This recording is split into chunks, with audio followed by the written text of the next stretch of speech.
প্রিয় ভাই, স্ত্রীর পিছনে খরচ করাকে আপনি অপচয় অবহেলা মনে করবেন না। স্ত্রী সন্তানদের পিছনে আপনি খরচ করার চেষ্টা করবেন, তাদের ভরণ পোষণগুলো দেওয়ার চেষ্টা করবেন, ভালো ভালো জিনিস তাদের পিছনে ব্যয় করার চেষ্টা করবেন। অনেকেই আছেন নিজের স্ত্রীকে ভালো রাখতে চায় না, অনেকেই আছেন কথায় কথায় স্ত্রীকে খোঁটা দেন, সন্তানদের খোঁজ খবরগুলো ঠিক মতো নেন না। তারাই দেখা যায় অপর নারীর সঙ্গে যখন কথা বলে অপর নারীকে দামি দামি শাড়ি কিনে দেয়, দামি দামি জিনিসগুলো কিনে দেয়, নিজের স্ত্রীর খোঁজ নেয় না। খবরদার, আপনি মনে রাখবেন, স্ত্রীকে যদি আপনি খরচ ঠিক মতো না দেন, স্ত্রীর হক যদি আপনি আদায় না করেন, আল্লাহর কাঠগড়ায় কিন্তু আপনাকে দাঁড়াতে হবে।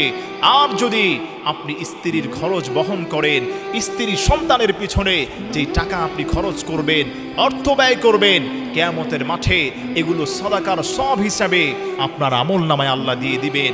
অপর নারীদের পিছনে পরকীয়া করে যেগুলো খরচ করছেন, আল্লাহর কাঠগড়ায় কিন্তু আপনাকে দাঁড়াতে হবে, কঠিন শাস্তি হবে কিয়ামতের মাঠে।